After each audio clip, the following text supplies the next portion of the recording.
Nandito tayo sa Marilog District, Davao City.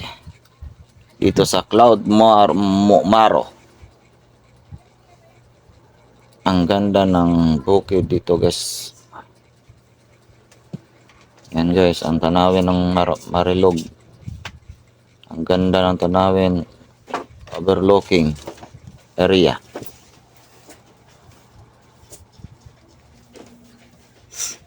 Sobrang ganda guys.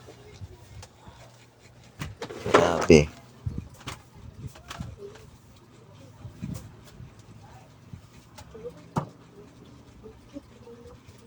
Grabe ang laki ng bukid dito guys sa Marilog. Ang lawak.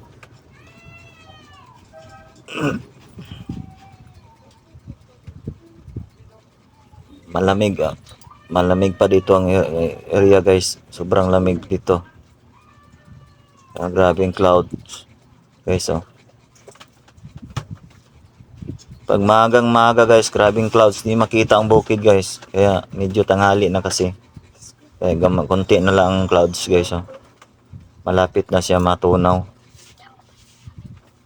Ayan. Grabe kalawak talagang area ng Davao City.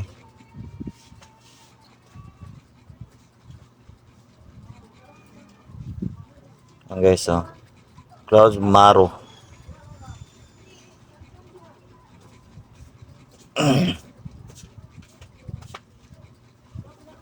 Kaya kayo guys, kung hindi pa kayo nakapunta dito sa Marilog District, Davao City, punta na kayo sa mga tanawin nila dito.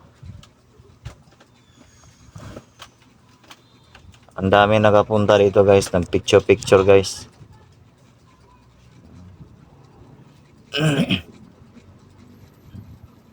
Overlooking kasi siya area. Ano? Taplin siya ng dalan, kalsada.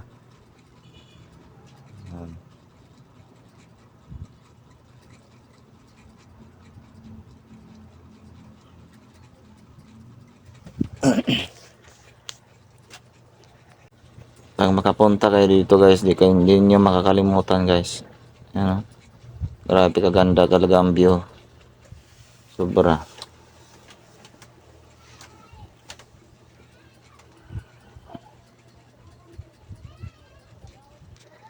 Maganda dito magpunta guys, maagang maaga. Yan. Para makita talaga ang clouds na grabe. Ang kapal. Buong bukid. Matakpa na siya ng clouds. Ride muna tayo dito sa bukid. Kasi wala tayong magawa. Ikutin natin ang magandang tanawin dito sa Marilog, Davao City. Kasi bakasyon na, wala na klase. Ride muna tayo. Kasi di na kayo busy. Grabe yung clouds kayo. Kapal. Grabe kalaki ang bukid. Malamig sobrang area dito banda guys. Lalo na pag madaling araw, umaga. Sobrang lamig. O nga namin. Mga tanan? 4 minutes. Napa magani oh. Wala lagi. Patay na dagan.